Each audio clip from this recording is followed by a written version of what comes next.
You're listening to Parasearch Radio, news, views and reviews from the world of the paranormal from across the UK and beyond.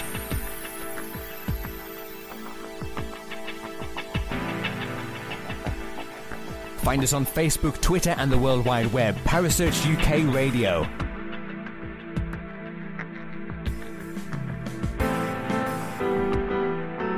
Parasearch Radio, broadcasting to the UK and beyond.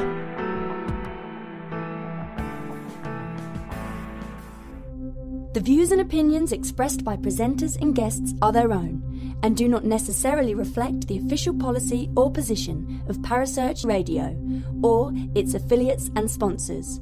Listener discretion is advised.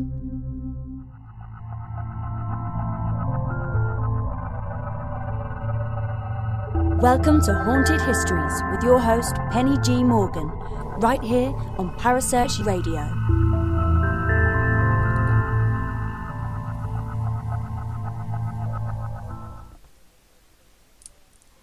Good evening, everybody. How are we all? Hope everyone's well and enjoying their July. For all those of you who've got kids who are going to be breaking up on Friday, you have my utter sympathy, as so do I. 6 weeks. Yeah. Let's all hope we get through it, eh? But thank you ever so much for tuning in. Who listened to last week's show? What did you think?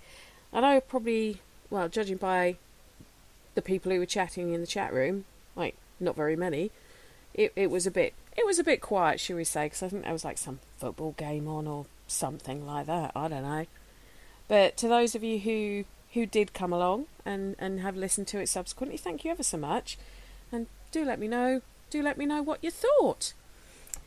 So, what have we been up to? Well, before I start the show on Lancaster Castle, and don't forget that all our shows are recorded. You can get hold of them on Spreaker, all the Parasearch shows, not just Haunted Histories. I should really just plug my own show, but I'm too nice. I'll tell everyone, listen to everyone's shows, just have a Parasearch binge. Why don't you? But they're not just on Spreaker, you can get hold of them on YouTube as well, so don't forget to go and subscribe to the YouTube channel if that's what you want to do. Don't forget we still have that competition to win that Ashley Nib book. If you go along to our Facebook page, you know what to do. I don't need to tell you. You've all been around. You all know your stuff.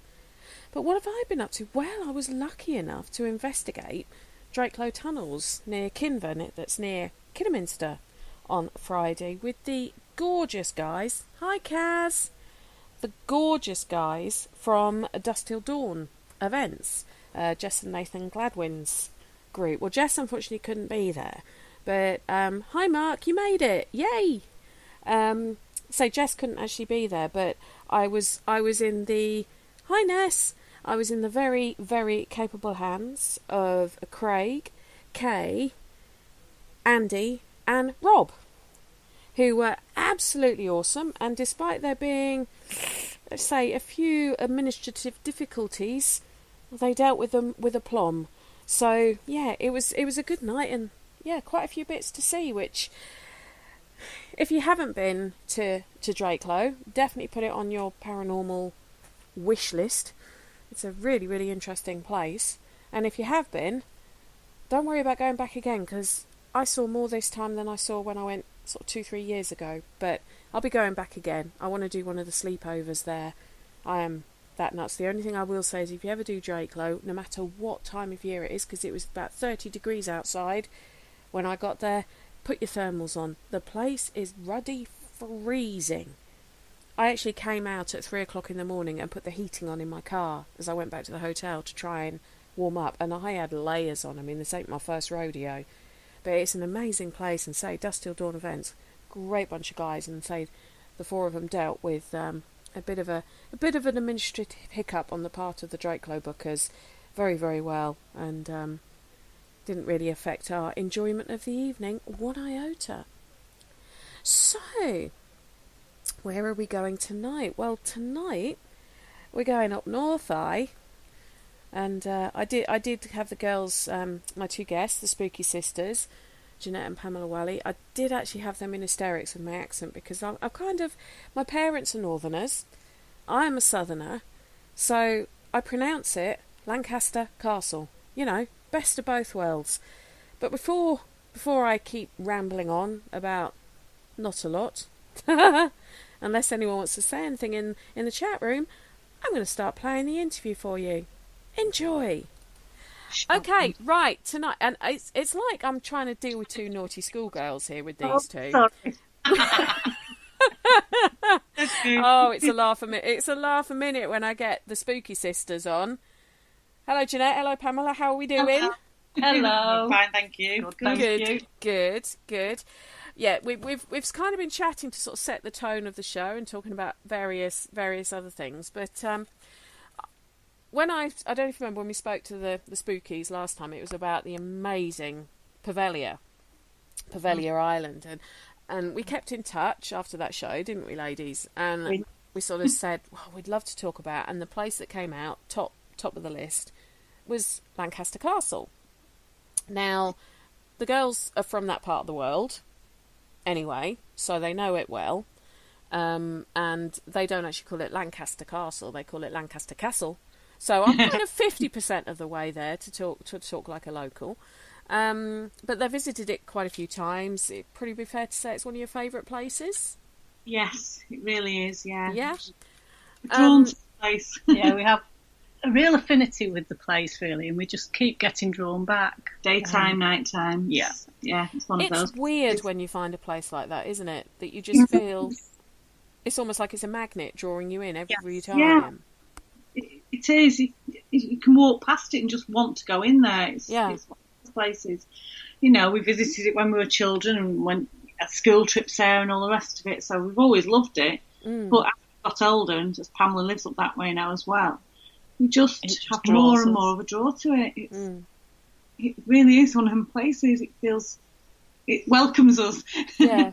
Have you ever done, this is going to be a really out there question, have you ever done like past life regression to see if you have got some kind of link to the place? No, but it's interesting to say that, because one of our friends does that. I often wonder whether to do it or not. It's one of those, do you? Yes. Yeah, I do wonder whether to do it, because he is supposed to be very good at it. Yeah. Just wonder whether to go for it or not. It's one of those when you're sort of on the edge, do we do it, do we not? I think I would if I got the chance. Yeah. It would be interesting. It's one of those things that's maybe next on the list to do. Yeah. I mean, I know with buildings, as I grew up in Norwich, I had a real bond with Norwich Castle. I used to quite frequently sort of, bunk off school. Not really. I did. I'd bunk off like lessons I didn't want to go to at sixth form, and it only cost like 20p at that point to get into the castle as a student. And I'd literally just go and sit in the castle in one of the big sort of windows for hours, reading and studying. And I felt really relaxed there. I felt very... Now, whether it's the history side of it, obviously being a history person, that's what I was relaxed, or whether I have got some kind of connection. Because it is that kind of... Whenever I used to see it, it was almost... I had to go in. But I can understand what you're saying about that, because I feel like that. I still do, in a way, feel like that about Norwich Castle. That it's got a real homeliness and warmth to it for me. Yeah, it's funny if there's any events on there. Sometimes, depending what they are, is there any reason daytime events, any reason to go? And sometimes, I mean, the cafe's not there at the moment because they're doing everything up, but there's a lot of restoration work going on. But sometimes, just to go and have a coffee in the cafe, just to be there. Is like you were saying about sitting in the castle. Yes. Yeah. You just want to be there, surrounded by it. Yeah. No, I used to just find Norwich Castle just a very relaxing sort of... time would just go. And I still do now. I still quite happily spend hours there, but the kids get bored too quickly because they don't have the same sort of just sit there and watch the world go by. But where Lancaster the castle itself is based, is it a very built-up area, or is there space around it? There's space around it, but there's a lot of... It's built up as in a lot of buildings from that era and from the past. And yeah, it's very, very old city. Yeah, right. So it's surrounded by old buildings that, that sort of fit in with it, really. Yeah, Oh, right, so it's not like you've added loads of office blocks built up around it or anything like that. It's all very in keeping. Residential cottages opposite. Right. Judges' lodgings and old, there's an old courthouse nearby, another one. Yes. Yeah, old buildings. You walk around Lancaster and you just look up and you just see the architecture and the buildings are so old. Don't look down when you're walking around there. Look up. Yeah. And you'll see the history. Well, you say about how old it is. The name Lancaster, actually, it's a Roman derived name. And the research I've done, it's two words that it's derived from, one being Lune, the river that I believe that goes through the city, the River Lune, and also the word castrum, which is the Latin word for fort. So Lancaster is from Lune castrum, and it was a Roman, one of the big, I think it's 9 or 10 big Roman fortifications that the Romans built sort of when they were originally in the UK. So it's history. It does go back a very, very long way. About the 11th century, as far as we know. Yeah, possibly even before that. Site of the Roman fort, so.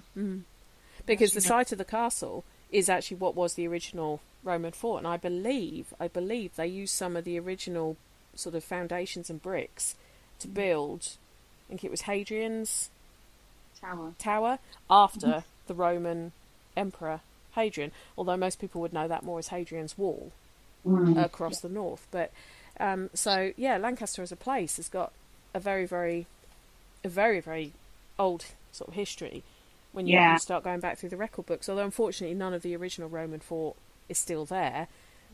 Most of it is from the sort of 1200s when the Norman sort of era in the UK. But as a place itself, it's not the kind of castle that was a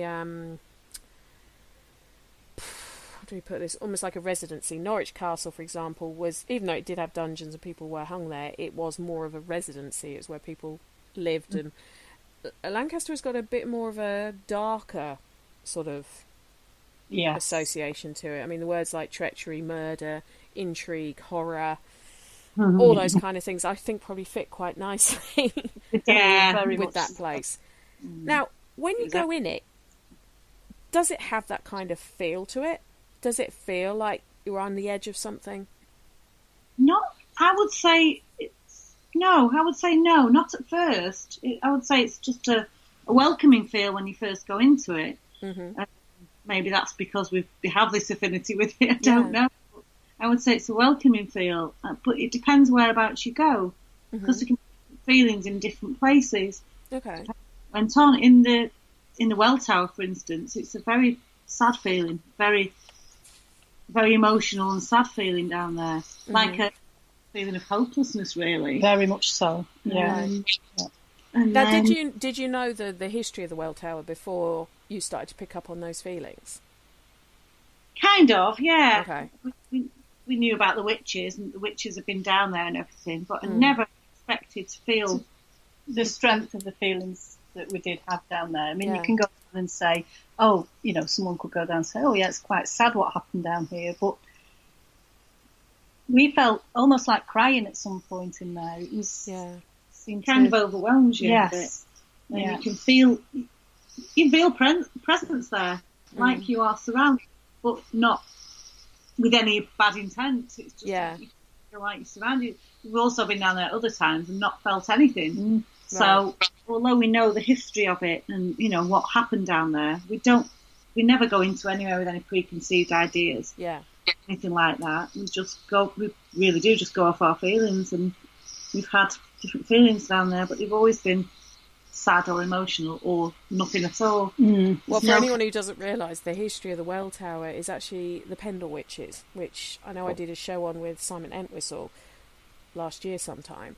And as a brief sort of, the Pendle Witches was a witch hunt back in 1612 where 10 people were hung for supposedly being witches, and it was all kicked off by Alison Devises, who supposedly had approached a travelling salesman up on the, would it be classed as the Pendle Hills? Is that what the area would be classed as? I don't know if they had a different name for it. But she supposedly approached, and I'm paraphrasing here, she approached a travelling salesman who sort of basically fobbed her off and said, be gone, not interested. And she's meant to have cursed him. And shortly after, he collapsed. Now, looking at sort of what scant evidence there is, it could be argued he had a stroke or a heart attack or something like that. But back in the 1600s, first thing anyone thought of has got to be witchcraft. And so his son, I believe it was, sort of went to the local magistrate who was trying to get his way in with the king and started accusing Alison of witchcraft. She then basically accused her whole family, including the very, unfortunately she's well known, her name's well known, Demdike, who was grandmother I believe, yeah.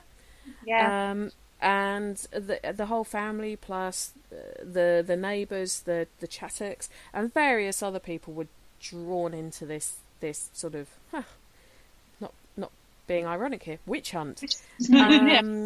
But it was actually the testimony of Alison's daughter, I believe, Jeanette, that actually sealed their fate.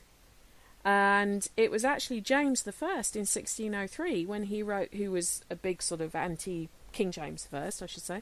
He was a big anti-witch person. Obviously everyone was witches if they didn't do what you were told. He wrote the book Demonology, and also said that kids' testimonies should be accepted for this kind of thing. Wasn't she? Sorry? She was 9 years old. Yeah. She was only 9 years old. Yeah. But what's even more interesting is if you listen to the show I did on it, specifically with Simon, whose knowledge on the subject is mind-blowing. Amazing. She was actually sort of wined and dined by this magistrate and sort of led to believe that he was going to take her on as his own, and she was given nice dresses and, given a sort of a luxury that she would never have had living as a peasant in the Pendle Hills. And as soon as she did point the finger and say that 10 of the 12 were actually hung, Demdike, having died in the dungeons of the Well Tower beforehand, he cut her loose.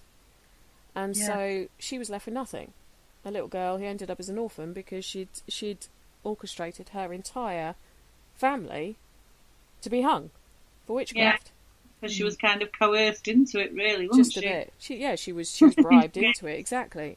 But so it wouldn't surprise me that particular dungeon would have that feeling, like you say, not of nastiness, but just sheer and utter unbridled sorrow. Yes. They would have known they weren't going to get out of it.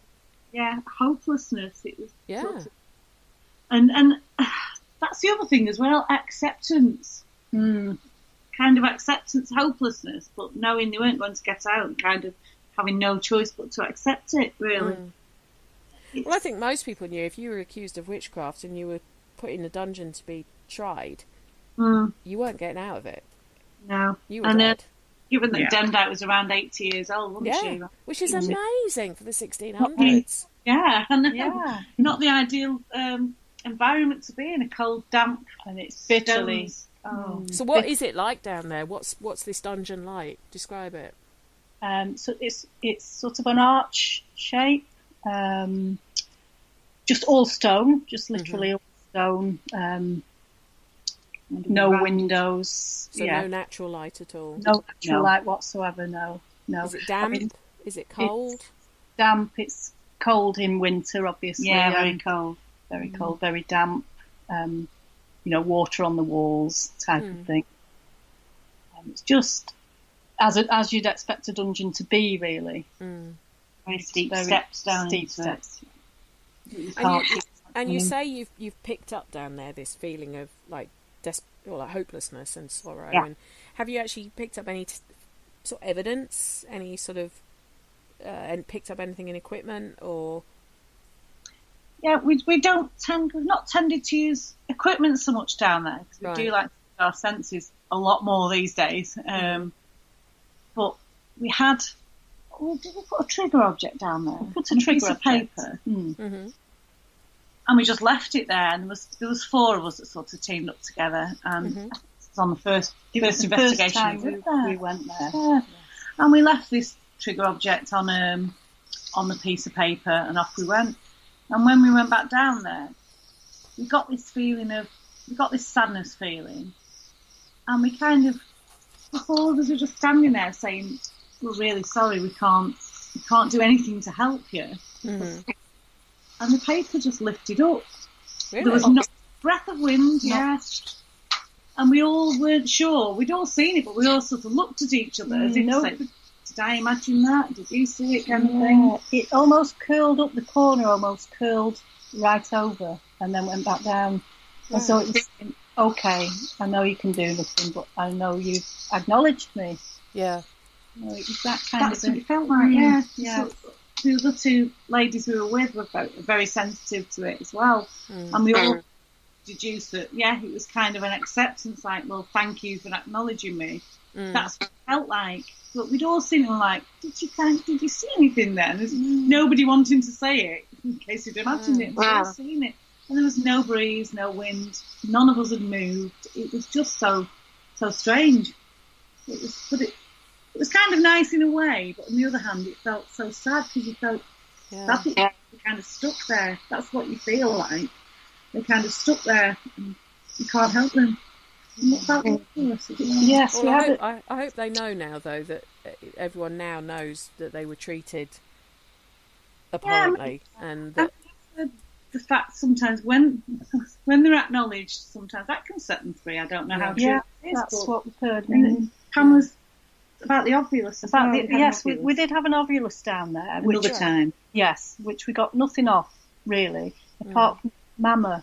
It came up with mama. Yeah, the word mama came up a few times. So I believe that there was other so-called witches down there and with children. So I don't know. Well, yeah, there would have been children in prison down there. It sort of goes without saying. Just mama. Or it could even have been Jeanette looking for our mum.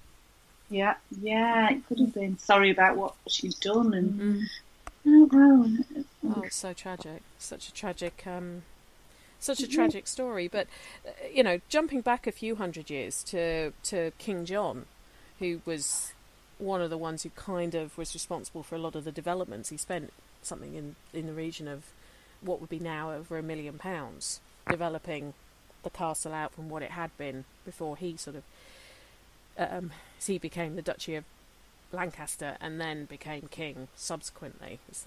I won't go into the whole story. He was the brother of Richard the Lionheart, son of Henry II and Eleanor of Aquitaine, all that kind of. It's quite an interesting sort of. If you want a good sort of thriller to read, you read their life stories, because I'm telling you, it's where they get Game of Thrones and all that stuff from. Reading what these people did and how they treated each other. I mean, King John was known to be the bad king. He was very suspicious. He was very paranoid.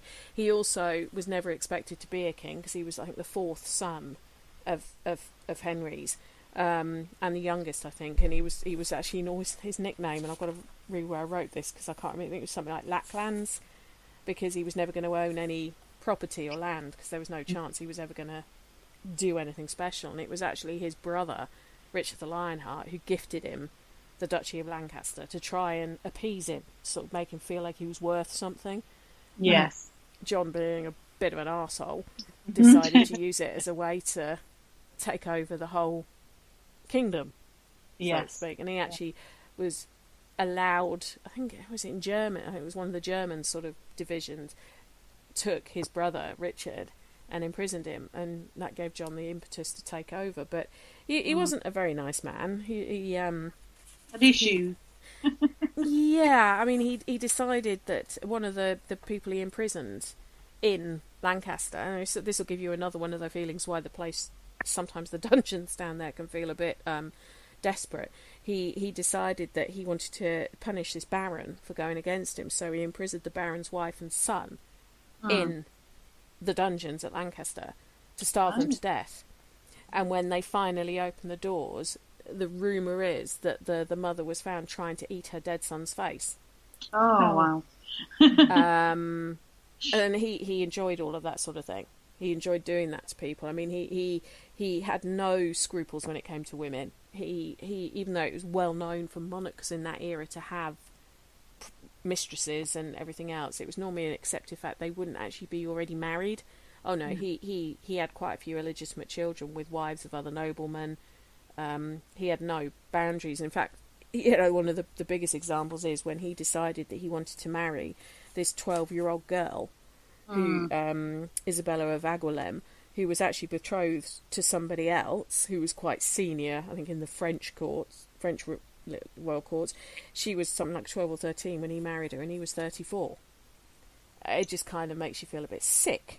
Really. Yes. Yes. And I can't. They don't know exactly how many illegitimate children he had, because he just put it about quite a bit. He had a bit of an inferiority complex as well, because he was about 5'5", and yet his brother Richard was 6'4" and very handsome. Right. So he just wasn't a very nice. He wasn't a very nice man. No. And he's obviously got very strong links to Lancaster because he originally was the Duchy of Lancaster. But the place itself is a beautiful castle. But when I read things like this, and I think, oh, and then we've only touched the surface so much so far. So it wouldn't surprise me if some of John's victims are still trying to find him, shall we say, and get their own back.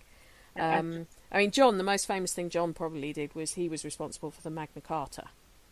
Right. If you've heard of the Magna Carta, which was the easiest way to describe that for anyone who hasn't, is kind of a peace treaty between the barons and the monarchy, because the barons were rebelling a bit against him. It didn't work; they still rebelled, but that's what he was primarily responsible for. But what was interesting in these kind of old worldy prisons, and in fact Lancaster, I think, had the most hangings outside of London. In fact, so much so it was known as the hanging town. Yeah, I believe so. Yeah, it had hangings there and on Gallows Hill as well. But, I think it was Gallows Hill to begin with. It wasn't until the sort of 1700s that they started, or 1800s even, that they started doing them actually at the castle. There was a Roman Catholic priest who was, he's hung, drawn and quartered there in 16... Edmund Arrowsmith, 1628. Yes. That's what you're thinking of? Yes. Yeah.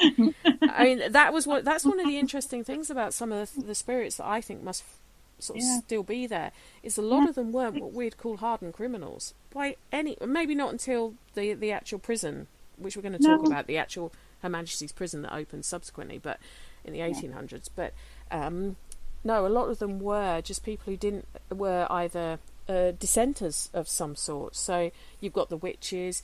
You've obviously got when the country was very Protestant and anti-Catholic, you had those people that were still Catholic or any other religion, Quaker, whatever it was, would have been executed. But no, Edmund Arrowsmith, he was, say, you're completely right, he was a Catholic priest who refused to sort of stop practicing Catholicism, and he was sentenced to death in 1628 to be hung, drawn and quartered. But which was the punishment. Well, it wasn't just he wasn't just hung, drawn and quartered. If we go into graphic detail, he was castrated and then had to watch his member be thrown onto a fire. Oh, right. Oh, it's better. And then he was deboweled again, watching his entrails be pulled out onto a fire, and then he had his throat cut. So the hung bit is quite, everyone understands what that is. You're hung by the neck, but you're not killed. You're actually hung until you almost think you're going to die, and then you're sort of brought down. The drawn bit, most people think that means the cuts. It's not. the drawing is the fact they're dragged through the town on the back of a cart. So they're drawn through the town. It's like an ultimate embarrassment. And then the quartering is exactly that. But the having your privates and your innards thrown onto a fire in front of you, whilst you're still alive, was actually something that was reserved for heretics. Yeah, and apparently they exposed some of his body over the John O'Gorn Gateway as well. Yep, his head, I believe. Yes. Yeah, his head, to warn other Catholics. But the interesting thing about it is, because Lancaster was quite a Catholic town or city, albeit secretly, because obviously if anyone came out as openly being Catholic, they would have been executed as well. They couldn't find anyone to perform the execution. And in the end, it was another prisoner who was up for a life sentence who was told he'd have a complete pardon, and he did it. Oh. And he didn't get pardoned, I'm guessing. It doesn't say. I'd actually say he probably did, because I think if that was the case, that would have come out that he hadn't even got the pardon. But no, they used to do that. I mean, bear in mind, he could have got a life sentence for stealing a sheep. So it wouldn't have been because he was a Catholic, or it was probably a sort of almost like a trivial crime that we'd consider to see as trivial now. But yes, Edmund Arrowsmith, the poor man, was it wasn't just hung, drawn and quartered. They because they did something similar. There's a priest in Chelmsford, a guy called the school's named after him. It's called St John Payne, and he had something very similar. It was going to be done to him, similar sort of time, but he had so many supporters in Chelmsford that somebody pulled on his legs as he was being hung, so that it killed him. So that he was dead when the rest of the stuff actually happened. Right. So it was kind of like a mercy kit. One of his supporters actually committed they made it look like they were rioting, but actually pulled on his legs to snap his neck, so that he was dead when the other stuff actually happened. Right, so he didn't have to endure all of that. No, but Arrowsmith did. Oh, it's horrific, really. Isn't it just? Yeah. Yeah, absolutely barbaric. Yeah. I mean, people are bad these days, but when you look back at some of the punishments for very, literally doing nothing wrong. Yeah, just having a different opinion. Amazing. Yeah. I mean, can you imagine what would happen now? When you think of, you only have to look at sort of some of the more communist, somewhere like North Korea, to see what happens if you haven't got the correct opinion. But I can't imagine in this country, if it was one religion, and if you didn't follow that religion, you'd be executed. Or, if you exposed your ankles as a woman, you seem to be a witch and would be executed. Do you know what I mean? I find it quite, You don't need an imagination to think of things that are quite horrific, because it's happened. It's actually happened. You just look back. I mean, one of the other things I find quite interesting about the whole sort of judicial system back then was the actual trial was worse than the prison sentence. Yeah. Because they used to do what they call a trial by God. Have you heard of this one? Go on. Yeah. They'd decide that God was the ultimate judge and jury. So you would be put in the prison cell or the dungeon or whatever. But then to see if you were innocent or guilty, it's kind of similar almost to the ducking stool kind of theories. But they would do things like you would have to hold a hot iron in your hand for a certain amount of time, and if your hand blistered and you got infected, you were guilty. Yeah. If nothing happened to you, you were obviously innocent because God had intervened. Or putting your hand in boiling water to take out a red hot stone, things like that. But one of the common ones was called the running with iron, where you would, depending on the severity of your crime, would depend on the weight of the red hot iron you had to carry, and you had to run with it for 9 foot. They would then strap the hand up, and then after 3 days they would expose it. Now, if that wound was obviously a bit manky, you were obviously guilty, executed. If the wound had healed, you were obviously innocent, let go. You're kind of buggered, really, aren't you? Yeah, it's screwed either way, aren't you? Yeah. You can't be. Not the best, is it? But when you think all these sort of things happened in this place, it makes you realise the kind of energy that there must. Oh, I'd love to. Be, hasn't there? If there's limestone there or anything like that as well, it's supposed to have energy, and the stone and brick. And, renovations going on at the moment. Yeah. Oh, that'll be kicking stuff off as well, then, won't it? Yeah, massive renovations. So when we you got the my dog this time. That's my dog. Yeah. It's probably the chap I said he was coming around to get some stuff off my husband. I think he's just turned up, and Ellie was trying to scare him. That's my demon dog. To anyone listening, my demon dog, as soft as she comes. So let's fast forward a few hundred years. Now, most people would know that one of the big things to happen to the Northwest was the Industrial Revolution. Yeah. In the early 1800s, and it meant hundreds of thousands of people descended on Lancashire, really, wasn't it? It was Lancashire was the sort of got the brunt of it to begin with, and where you get people, you tend to get crime, and where you get crime, you need custodial facilities. Yeah. So Lancaster as a castle changed, didn't it? Kind of around then. Yes. And you had the prisons built within it. Yeah. In 1821, the women's prison opened, which was quite revolutionary. It was the panopticon design, so that if anyone who doesn't know what that is, who's not seen it, it means that one guard could literally survey all the cells, because it was kind of as a semicircle. Yeah, so hexagonally semicircle type thing around. They were sat in the middle, if you like, but the cells couldn't see that they were watching them. And it was also quite luxurious for its time, because people had single cells, they had ventilation, it was dry, which you'd never really had before. It's great. It's only a little smaller than you would think. Is it? Yeah. Well, that was going to be my next question, because I know you've been there, I know you've visited there. What is it like is it Sea Wing it's called? Yeah, Sea Wing, yes, yeah. I think there's 8 cells on per floor. Each floor is 8. Yeah, 8 cells. Yeah. Over 5 floors. Right. 5 floors. Yeah. So 5 floors with 8 cells on each floor. Yeah. Right. So it feels fairly small. It's not like most prisons you see in the really long stretches. Is the dog drinking? Big. Yeah. She is. That sounded weird. Sorry. Strange over the radio. Do apologise. Check it out, dogs. Last time it was Gypsy barking, and then your dog barks, and now Pamela's is drinking. They like to be part of it, don't they?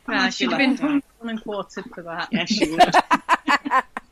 I wouldn't do that to her. It'd be us that would be hung, drawn and quartered, not our dogs. You've already got one leg missing. She only has 3 legs, and she's a black dog, and they do say that's a sign of a demon. Yeah. So. Really? Oh, mine's a black dog. She's still got all 4 legs, but she's a black dog.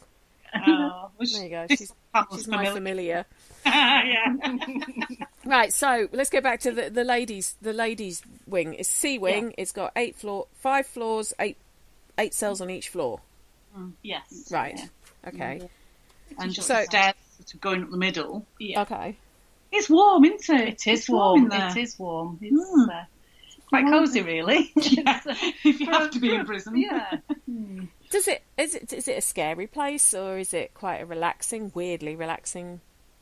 It can be scary. Yeah. Right. Tell me more, she says, rubbing her hands together with glee. They're darker than the male penitentiary, which is A Wing. Right. Which is the long wing, over 3 floors. I don't know. It's just it can change very quickly. It can feel quite flat when you go in, and then suddenly the whole atmosphere can change, and it can get quite dark in there. It can get very dark, very intense. Yeah, we've had some experiences in there, and there's one particular cell which we're not going to say which one it is for anybody that goes in there, where a lady was in there with her child, who was about 3 years old, and she allegedly killed herself in front of the child, so the child saw what's happening. And it's in that, if you go in that cell, you can get nothing, and other times you can get very intense feelings, and yes. Have you ever? Is it this? I don't know how to word this. I understand what you're saying about you can get intense feelings in it sometimes, and sometimes nothing. Can the same person go in there one day and get the feelings, and then another day get nothing, or does it have to be a different person? Because I was just wondering if this spirit comes through to people who've got small children at home, or if the spirit makes themselves known to someone maybe who's got mental health issues, who might bond with them. Do you get? Yeah, I'm well, we asking. have children, and we don't have mental health issues, as far as I know. And we've had contact, Right. Or, So it's not. It's just whatever energy is there at the time depends on whether. Yeah.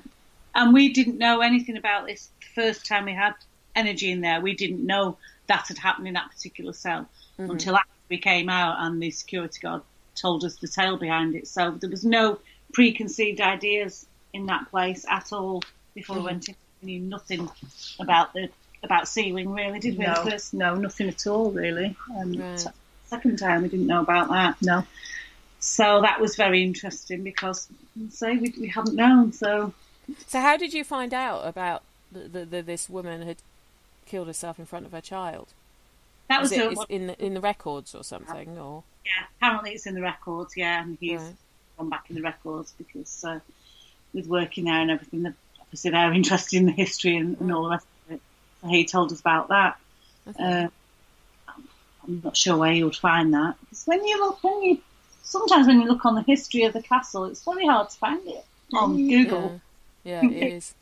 It's not very hard to find much about it. Yeah, it's not going to tell you every little tale that happened, I suppose. With every it's quite secretive. I mean, the way I found out information was cross-referencing people. So if a name got mentioned even if it was in sort of almost like a soundbite, then cross-referencing that name and maybe the event that it's linked to, and then getting that back, and that's kind of how I tend to find out information on places that don't give you loads easily.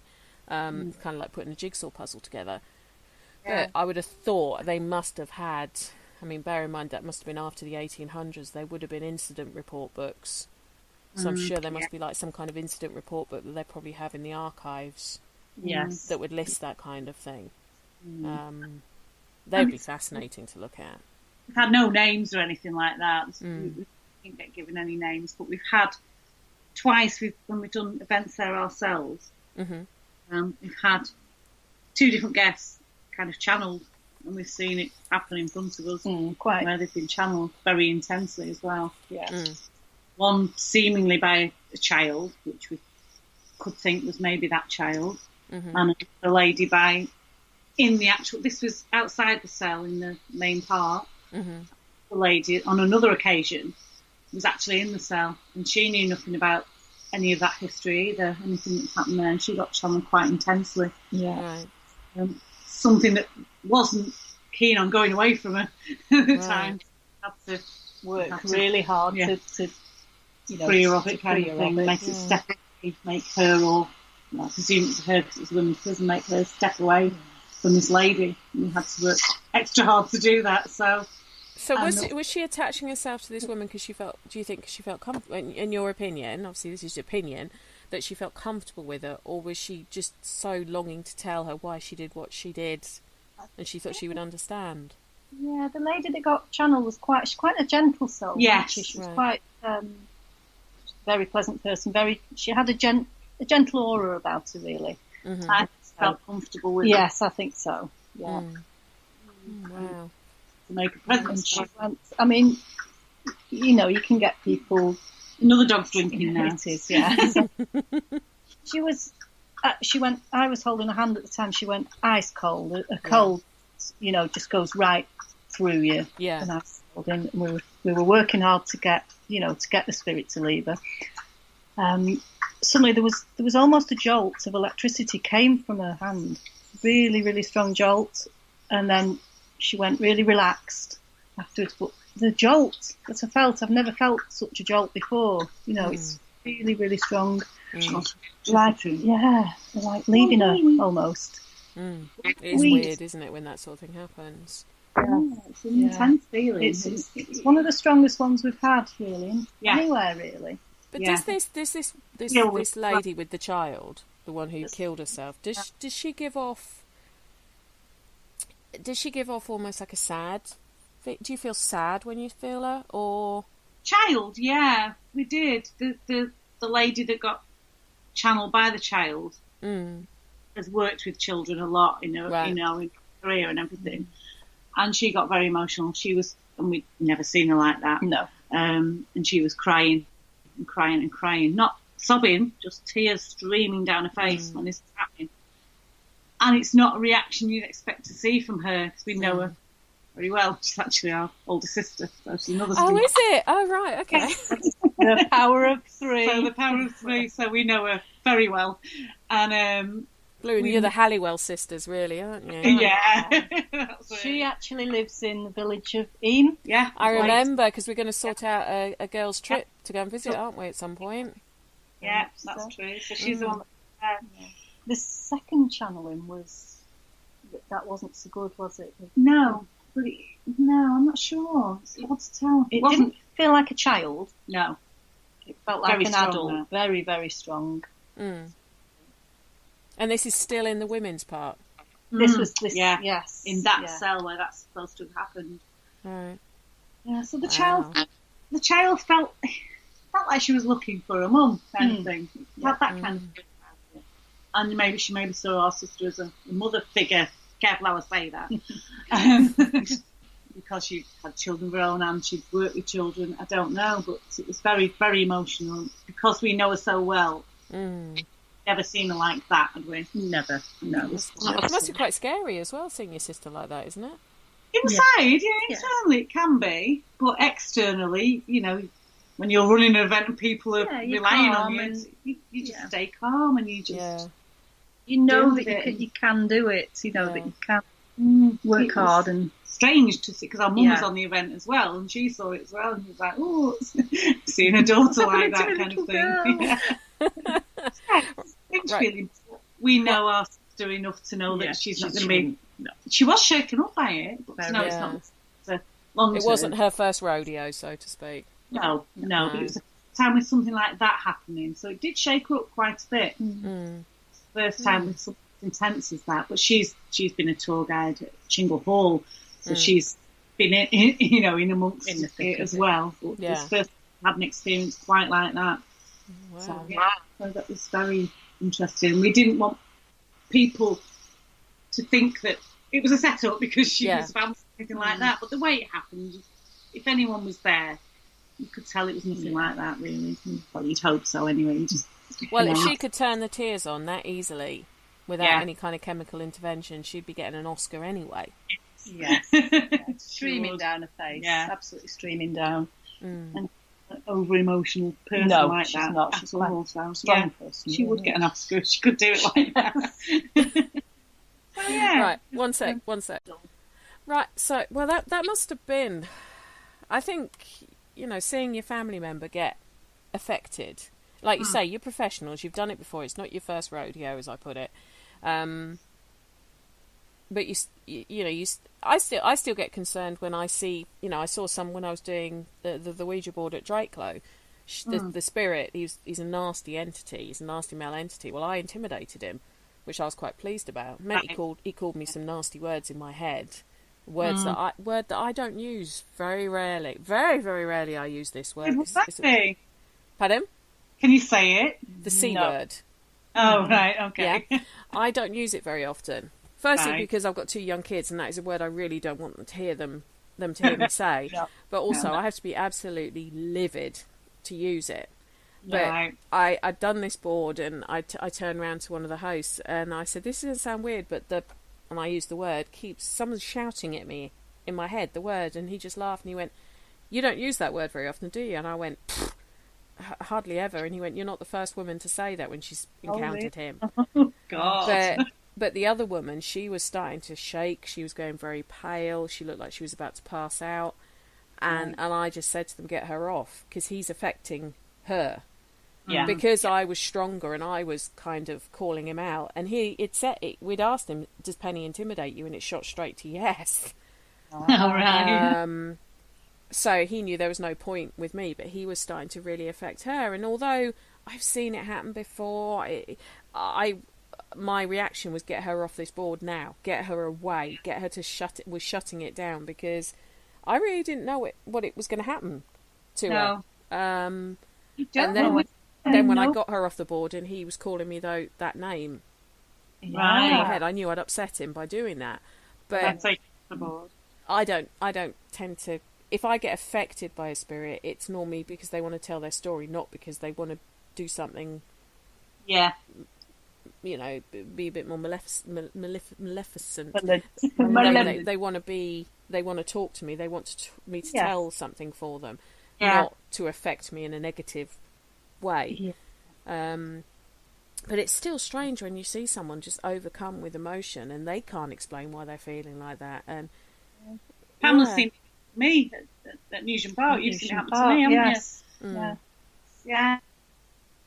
No, it's an interesting one. So, which would you say has got the more energy, the men's wing or the women's wing? Both in different ways. Yeah. Right. Yeah, both in completely different ways, actually. Tell me more. The men's wing feels like it wants women there. It's a little cheeky. Whereas the women's souls can be quite dark, the men's wing is a bit cheekier and seems to like the women being there and tries to get rid of the men. Okay, sounds like good fun. Yeah, it is actually. Yeah. One time we were there, because you know the security guards have to come around with you when you're doing an investigation at Lancaster Castle, or they're very discreet and they stand back and stuff like that. One night the fire alarm went off and the security guard was like, well, that's the first time I've worked here for so many years, and that's the first time I've ever heard it. That never happens. It never goes off in the middle of the night. And of course he had to go off and investigate what was going on with that. And when he eventually came back, there was no reason for the fire alarm to have gone off. But while he was gone, we got more activity. A lot more activity, yes. Ooh, that's nice. The other security guard when he came back, he then got a call on the radio to come to the office, I think it was, and that was a false call. He wasn't needed in the office at all. And again, when he'd gone, that's when the activity ramped up, because it was just again. Women in the group. Yeah. And they seem to like to try and get one woman on their own into the cell and things like that. Who've tried to do it with me. And when I went back again another time, it was like the same spirit came through and kind of remembered me and was trying to get me to go through the communication and everything, trying to get me to go into the cell by myself. So, it doesn't feel threatening or anything like that. Just a bit cheeky, really. These are all men in the cell, women there, and I've done table tipping in there. People have wanted that. And it's moved a lot. There's been a lot of movement. So I know you're not allowed to do Ouija boards at Lancaster. Are you allowed to do glass divination and that kind of thing? I think, there's nothing to say you can't. There's no clear thing on that. They just say, please don't do Ouija boards, do spirit boards, and that's it. So, yes, I think you're allowed to do the glass work. It's funny, actually, because, say, a lot of the prisons I've spoken to people about, or even ones I've been to, the prisoners who might still be there don't seem to be the scary ones. It's the former guards. They seem to be the worst. They seem to be the bullies. They seem to be the ones that, in my experience, are the scarier ones, are the ones to be more... I'll say you should be careful no matter what you're doing, but they're the ones that I wouldn't trust, and a lot of prisons, I think. And not so much Lancaster, not so much from guards there, have we? No. But other prisons, in some of the bigger prisons, you would get that. We've had a shadow figure up on was it the third layer of of A wing? And there's a shadow figure up there, just looking down, looking almost like it was surveying and, what are you doing down there? Quite a few people saw. Because Lancaster's actually got it's got a history. It's one of what they'd say is one of the biggest, can't think of a technical term, judicial cock-ups of the last century with the Birmingham Six.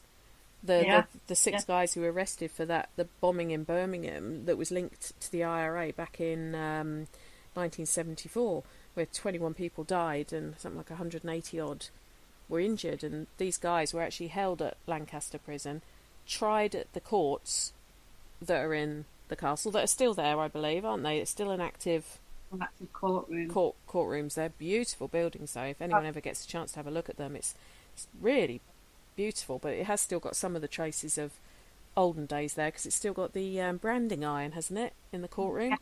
It has, yeah. The branding that had an M for I can never say the word maleficent. Maleficent, yeah. Bad person, basically, it sort of translates to. And it was an M, and used to kind of... Well, actually, no. What, was it Jeanette? Did you say you were the one who had you have your hand put in there to... Yes, yeah. What do they do? Explain it.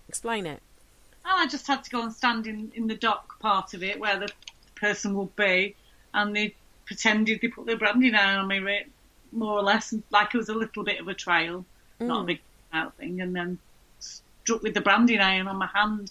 But you kind of put your hand into a sort of a sort of metal cage, don't you, that locks your hand in, and then the branding iron hangs nearby. Yeah, that's right. The M gets put in on sort of the base of your thumb, so it's there forever. You're branded, but luckily it wasn't working. So yeah, right. I haven't seen a photo of your hand, so I can't. That's true. But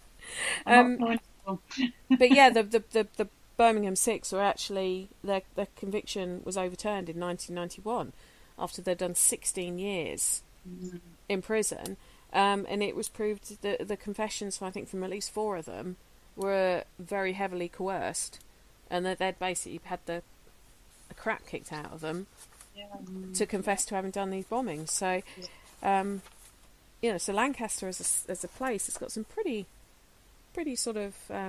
It's also got links to all the transportations, and it's got links to Port Talbot that I did a show on recently. One of the areas in Australia and on Tasmania. People were transported to, and I was watching the statistics, and apparently it was one of the most common places to send people off for transportation out of all the courts in the UK. Lancaster had, I think it was like either the highest or the second highest percentage of convictions that went for transportation. So went over to the colonies, primarily Australia, because by that point America had stopped taking people. So it's an amazing place. Civil War, the Roses, and there's legend that the soldiers buried upside down in one of the courtyards. Really? Yeah. War of the Roses. War of the Roses, yeah. We've been told that. So in the hanging yard, where they... In the hanging yard, yes. Yeah. I don't we know see the other interesting thing about where they moved the hangings to, when they moved them from gallows. I find this is quite... You're never going to want to be a juror at Lancaster. Well, you guys might, but some people wouldn't, because the jurors' room, their rest room, that they go into was where the hanging pit was. So when people were hung actually at Lancaster, when it stopped being quite such a public event over at Gallows Hill, the drop room is where the jurors' rest room is. Oh wow! So the Crown Court jury room was the drop room from the 1800s. We've been in it, yeah. That was the drop room. Big round room, yeah. The drop room. Yeah, it's quite. You stand there and look at it, and you just try and imagine what it must have been like. She gone again? No, I'm here. You're still there. I'm here. I'm listening. Remember what it must have been like when you're standing there and looking at where the drop room was, and you try to imagine the drop and everything, but it's so hard to imagine unless you were there, unless you can go back in time or do a past life regression if you were there. Well, especially as they only changed it to what was known as the long drop in 1853. And before that, it was the short drop, where basically you'd hang and strangle yourself to death for ages. But then it changed in 1853 to the long drop, where your neck was actually snapped as you dropped, which was the more humane way of doing it. But I just wonder if how many jurors realise that there was a hell of a lot of people died just above their heads. Yeah. You'd be fine with it working in there if you had to be a juror in there, because, We'd be fine. We'd be fine. Probably not tell the people. No, probably. Oh, I would. Until afterwards, maybe. Especially if they didn't have the same opinion as me about the verdict. That's what kind of people they were, really. So. Yeah, if they didn't have, they'd be getting told all the ghost stories if they didn't agree with me, just to shake them up. Yes. Yes, shut them up. Help me tell you something. That's an evil laugh. That's an evil. Sorry. My cackle has been told. I've been told I've got an evil cackle at Well, times. maybe you're a witch back in the day then. You never know. We're all witches together. It wouldn't surprise me. Well, Essex had such a massive history of witch hunts because it was where Matthew Hopkins was from. It wouldn't. No, he was an arsehole. It wouldn't surprise me if there is some kind of link, I suppose. But yeah, my broomstick's in for servicing, so I'm having to use a car at the moment instead.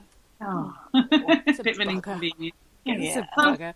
So, what has been your favourite experience at the castle? Oh gosh, one of them was in the well tower in a weird way because it was sad, but The paper.